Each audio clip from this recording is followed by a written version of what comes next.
This is where we start to get into these quick hits where we get into some of my doctoral work, which had to do with the charge of mythology against the Gospels. And I paid the price for trying to go more historical in my analysis. I had to actually quit an institution that wouldn't even hear my argument, much less evaluate it, and switch to another. And that's a story for another time.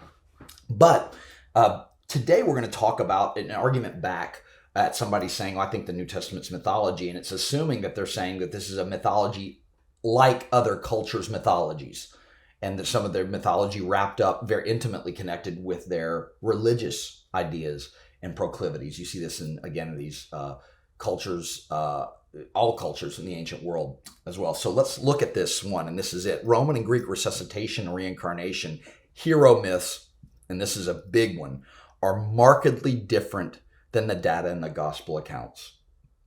Now, I've spent the last nearly 20 years looking at this. I got my doctorate on this subject in 2017, where I tried to offer the academic world a template for determining something being an authentic parallel or copycat or borrowing versus something that just happens to have some common features, the things in common.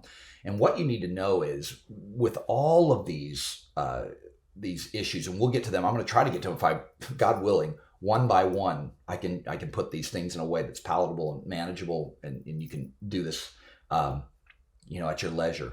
But this was the main theme that I ran my method through. Two of the most, what the best and brightest, there's not many, that would say that these are examples of prior to Jesus other cultural powerful myths that the Jews likely copied.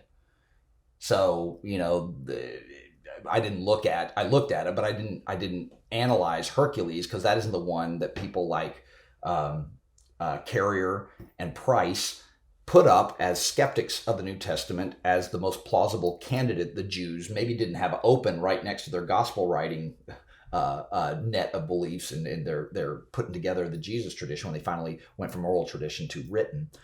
They didn't have the scrolls open next to each other pre-codex.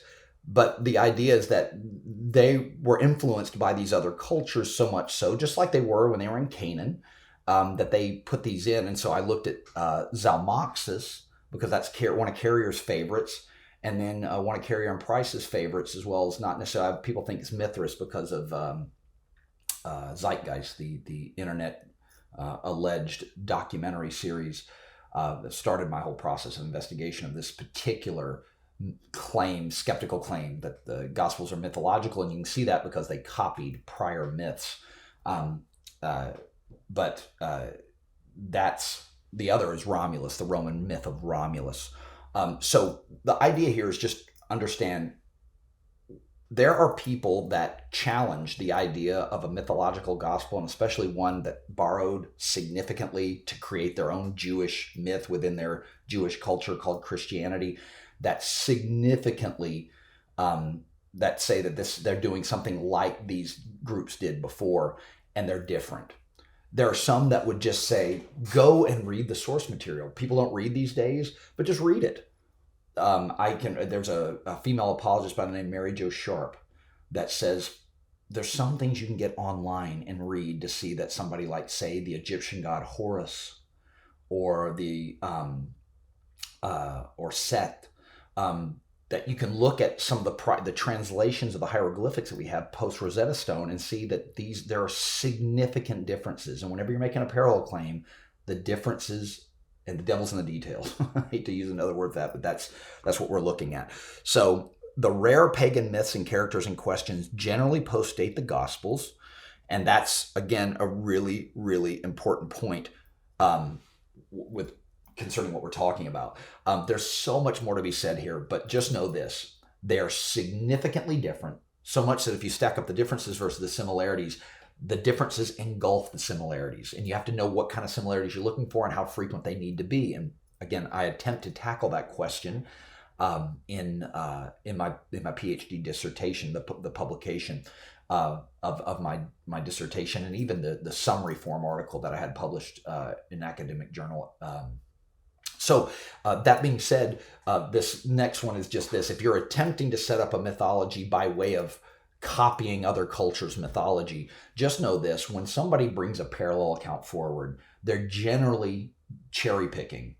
They're either exaggerating or elaborating the similarities. They're bypassing the distinctions, and they're moving past it, sort of thing. And when you bring up people that postdated Jesus, Jesus was such an unexpectedly influential figure that there are Roman myths that some scholars, Harvard scholars, I'm thinking of Bowersock, that say that, well, the Jesus influence, of the unexpected influence of this powerful movement through the Roman world, through the persecution and besetting issues with regard to the Jews trying to corral this message, and the Romans as well, trying to eliminate this message as a rival to at least the social stability of saying you think you'll at least pretend like you think that the current Caesar is a living God among us, a theosan, or a God man.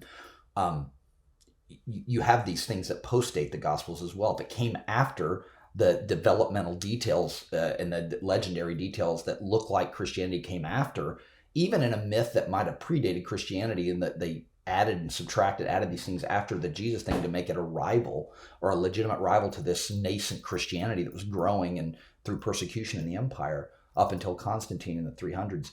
Then you just know that there's two issues there. One, are you aware that there are significant differences between even this lopsided stack deck presentation you find online of Jesus just being another copycat example of a God man or a hero myth, and another person that came back from the dead? They're not that common, and there are differences that are very, very deep. And two, that the majority of these, even if the original myth predated Christianity, was in a culture that predated the advent of Christ, his birth, and his life, and the impact of his life, you got to look at when the details were added that look a lot like, if they come after, the details come after, or the whole myth or legend or religious position comes after, significantly after the spreading of the word of God orally, and or even in a written form, 100 AD, 120, 150 AD, then you have to say, well, which way was the influence going?